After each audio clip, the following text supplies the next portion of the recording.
မင်္ဂလာပါဒီဗီဒီယိုမှာအခုလက်ရှိအသုံးပြုနေတဲ့ Facebook account က password မှတ်မိတတ်ဘူးဆိုလို့ရှိရင် password တစ်ပြန်ချိန်တဲ့နည်းကိုပြပြပေးသွားပါမယ် Facebook နဲ့ဝင်လိုက်မယ်နောက်ပြီးလို့ရှိရင်ဒီညာဘက်ချမ်းကဒီမြင်းချောင်းသုံးချောင်းကိုနှိပ်မယ်ပြီးလို့ရှိရင်အောင်နာလေးဆွဲချလိုက်မယ်ဒီနေရာမှာ setting and privacy ရှိတယ် setting and privacy ကိုချမ်းလိုက်ပြီးလို့ရှိရင်ဒီမှာ setting ကိုချမ်းလိုက်အဲ့ဒါပြီးလို့ရှိရင်ဒီမှာ password and security ကိုချမ်းလိုက်ရမယ်ပြီးလို့ရှိရင်ဒီမှာ password security ပဲထပ်ပြီးတော့နှိပ်လိုက်မယ်ပြီးလို့ရှိရင်ဒီနေရာမှာ chain password ဆိုတာရှိတယ် chain password ကိုနှိပ်လိုက်မယ်အကယ်လို့ကိုက password အဟောင်းသိတယ်ဆိုလို့ရှိရင် current password အဟောင်းထိုင်ပေါ့နော်ပြီးလို့ရှိရင် new password retype new password ဆိုရေးထိုင်လို့ရှိရင် usage နဲ့ချိန်လို့ရတယ်ပေါ့နော်အခုဆိုလို့ရှိရင်ဒီကောက်က password အဟောင်းမမှတ်မိတော့ဘူးပေါ့နော်ဒါဆိုလို့ရှိရင် password မမှတ်မိဘူးဆိုတော့ဒီအောက်မှာ forgot your password ဆိုရရှိတယ် forgot your password ကိုနှိပ်လိုက်မယ်ဒီနေရာမှာသူကရွေးချယ်စရာ option လေးတွေပေးထားတယ်ပေါ့နော် send code with Facebook notification ကိုမှတ်ချလိုက်မယ်ပြီးလို့ရှိရင် continue ကိုတက်မယ်နော်ကောက်6လုံးရလာမယ်နော်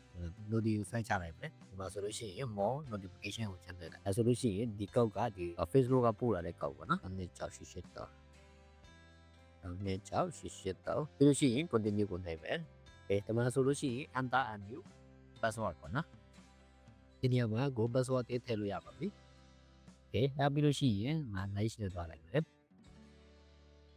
ဒါဆိုလို့ရှိရင် password တစ်ပြောင်းလို့ရပြီပေါ့နော်အဲ့တော့ဒီဗီဒီယိုတော့ဒီလောက်ပါပဲနောက်ထပ်သိချင်တဲ့အကြောင်းအရာတွေရှိမှဆိုလို့ရှိရင်ဗီဒီယိုရဲ့ comment မှာပြောခဲ့ပြပါဗီဒီယိုဆုံးတဲ့ထိကြည့်ပေးတဲ့အတွက်ကျေးဇူးတင်ပါတယ်